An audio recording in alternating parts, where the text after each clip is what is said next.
Morning student, अपन पढ़ेंगे संस्कृत जिसमें अपना टॉपिक चल रहा था संधि। संधि में अपन अब पढ़ेंगे सत्व विसर्ग संधि, यानी कि संधि का पहला भाग बोले तो मतलब इसको समझने की दृष्टि से अपन ने 4-5 भागों में बांटा था। तो इसका पहला भाग पढ़ते हैं सत्व विसर्ग संधि। सत्व विसर्ग संधि में मैंने कहा था आपको, जहाँ स का विसर्ग हो जाए या विसर्ग स में परिवर्तित हो जाए उसे कौन सी संधि कहेंगे? सत्व विसर्ग संधि कहेंगे। अब अपन ध्यान देते हैं इनके नियमों की तरफ। देखो, विसर्ग के बाद वर्ग का पहला दूसरा वर्ण या स वर्ण हो तो विसर्ग के स्थान पर दंते स हो जाता है।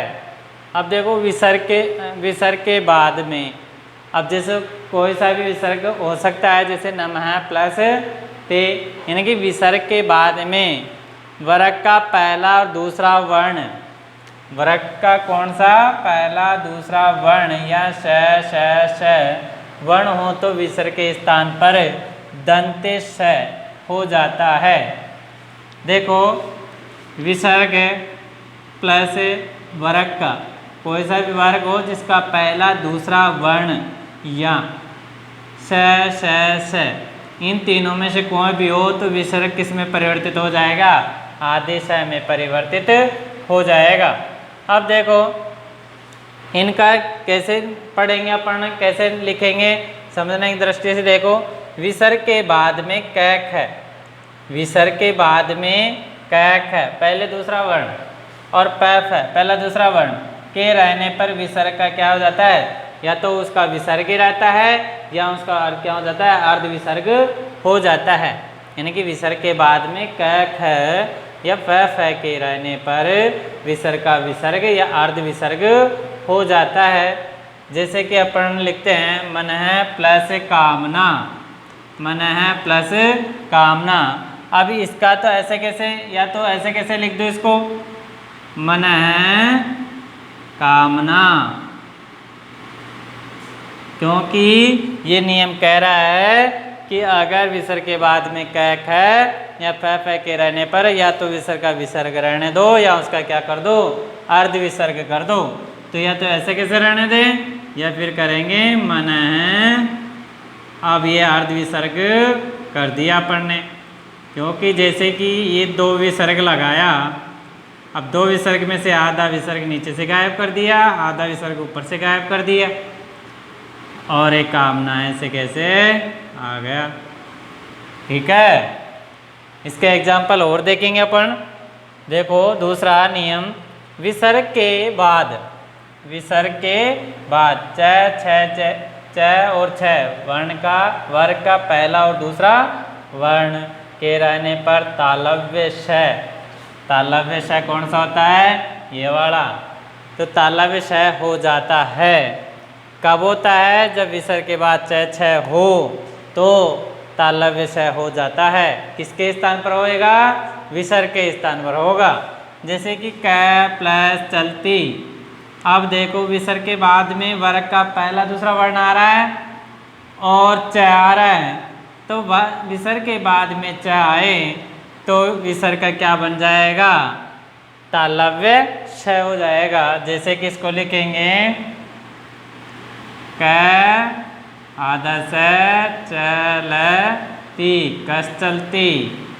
ठीक है, दूसरा नियम देखो, विसर्ग के बाद ट के रहने पर, अब देखो विसर्ग के बाद ट के रहने पर क्या हो जाएगा? विसर्ग का मूर्धन्य स हो जाएगा।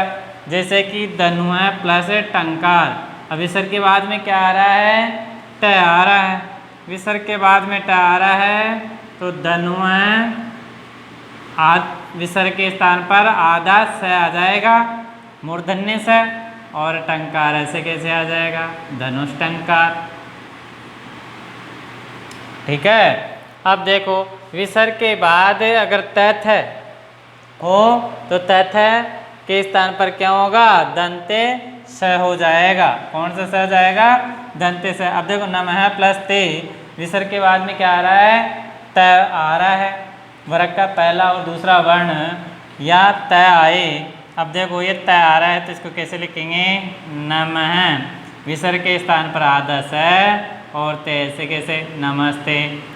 अब इसमें ध्यान रखने की बात क्या है, देखो अगर आपने देखा होगा विसर्ग के बाद क ख हो या प फ हो, क्योंकि ये उपद माध्यय भी होते हैं, इन्हें क्या कहते हैं, उपद माध्यय भी कहते हैं। ठीक है, अब ये क ख और प फ हो तो या तो इनके विसर्ग जहाँ पे भी हो तो या तो उनका विसर्ग की विसर्ग रहने दो या उनका क्या कर दो, अर्ध विसर्ग कर दो। और विसर्ग के बाद में च छ आए तो तालव्य स कर दो, ट ठ आए तो मूर्धन्य स कर दो और त थ आए तो दंते स रख दो।